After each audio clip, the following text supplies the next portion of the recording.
everybody, what's going on? Helllight here, bringing you another video from Grab the Lantern today. It's Tuesday, and the patch notes for patch 8.6 have just been posted, and that means it's time for another patch note rundown. As always, I'll be going through the biggest changes in this week's patch and letting you guys know what you can be looking forward to in the coming weeks. 8.6 is a large patch in our two-patch cycle of large and small, so there are a lot of balance changes in here and a few minor rework things as well. First and foremost, Duskblade is being nerfed in this patch, so Duskblade users are getting some compensatory buffs to put more power into their kit and make them less dependent on the strength of Duskblade. So first to talk about Duskblade, the Night Stalker damage is down basically across the board. It's now normalized between melee and ranged champions, so you'll be dealing the same amount of damage, but it's basically less across the board. And melee attackers will now insta-kill wards and traps that are revealed with Blackout.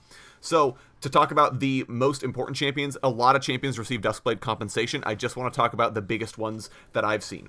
Kha'Zix is getting some Duskblade compensation. His Q's base damage has been reduced, but the ratio has been increased, and the isolated bonus damage now deals 100% additional damage, up from 65. So Kha'Zix will be dealing a lot of damage to people he's isolated. Nocturne's R base damage and ratio have both been increased.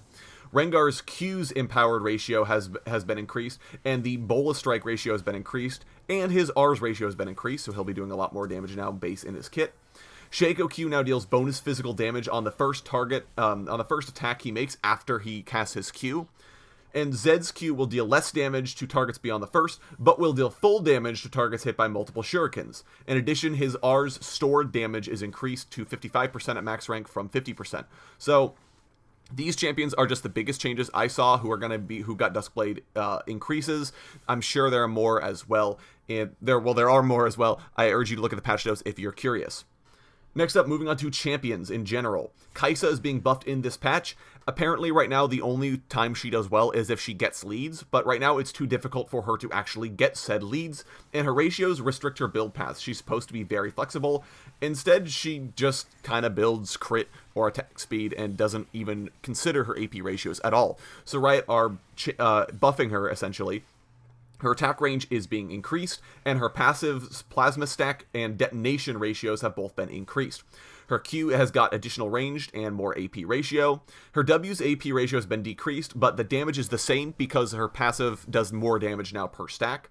Her E's cast time is down, and the movement speed has been increased. And the R radius around champions is increased, so she can teleport to a wider range around enemy champions, and the shield is now granted on cast as opposed to on arrival. Lee Sin is being buffed in this patch as well. They're trying to buff him to compensate for Tracker's Knife's removal.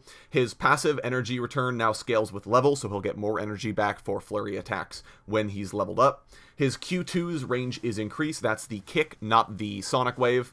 And his R's base damage has now become absurd. It does 600 physical damage at maximum rank.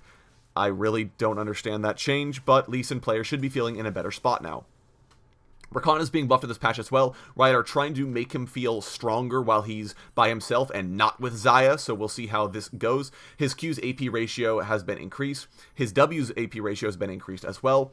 And he's got slightly more range on his E now. His range when targeting Xayah is the same, so he won't get any additional range for that. But when using it on people not named Xayah, he'll feel a little bit better about Battle Dance's range.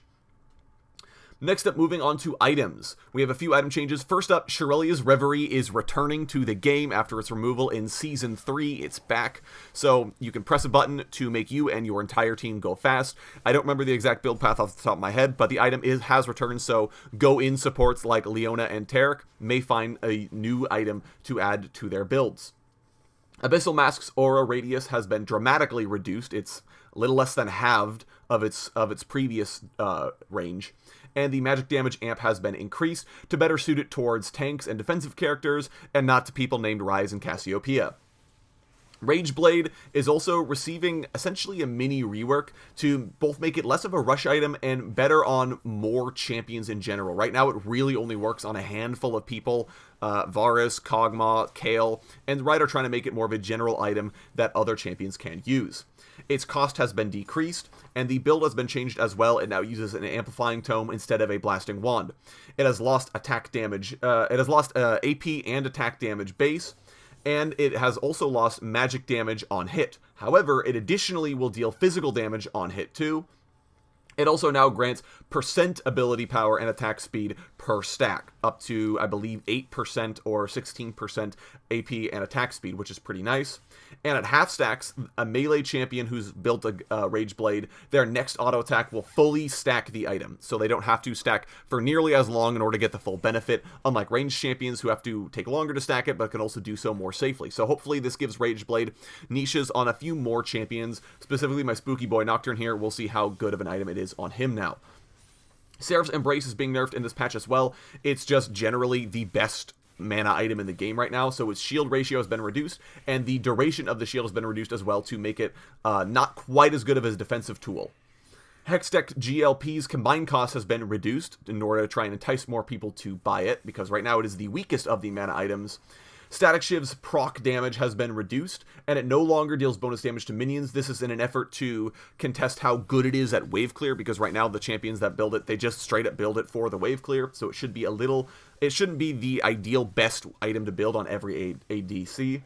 And Rapid Fire Cannon's proc damage has been increased to kind of make AD carries pick between whether they want the area of effect damage of Static Shiv or the single target burst of Rapid Fire Cannon. Moving on to summoner spells, a couple of small changes. Heal's cooldown has been increased in order to give more opportunity for aggressive playmakers to actually work. Right now the problem is its cooldown is so low that by the time your aggressive summoner spell comes up, the enemy's defensive summoner spell is also up. So you never have an opportunity where you're stronger than them. So right, I've increased Heal's cooldown to give slightly more opportunity. Finally, Ignite's damage has been increased as well. It's going to do more damage at all ranks, so it should feel a little bit better for the people who are using it to go aggressive. Finally, rune changes. There is a new keystone for the precision tree called Conqueror. After 4 seconds in combat, your first attack against an enemy champion grants bonus attack damage for 3 seconds based on your champion level, and converts 20% of your damage dealt to them to true damage. Damaging an enemy champion refreshes this buff if you're a melee champion. So once you proc Conquer, you want to be fighting as much as possible in order to keep it and keep that delicious attack damage and true damage. So hopefully this finally gives melee fighter top laners a keystone that they can call their own instead of kind of trying to exploit other roles' keystones. Bone plating is being nerfed in this patch. The duration has been reduced to make it less good of a general defensive keystone and better against bursty and all-in champions. There's also a new rune added to the resolve tree, Chrysalis. Start the game with 60 health. When you get 4 takedowns, you convert that health into adaptive attack damage or ability power, depending on obviously how you're building. So hopefully this gives champions who want a little bit more defense, specifically in the early game, but then convert it into damaging later. Hopefully that gives them an option for a better rune. And because they basically weren't ever picked, Iron Skin and Mirror Shell have both been removed from the game. You can no longer use those runes, not that anyone did anyways.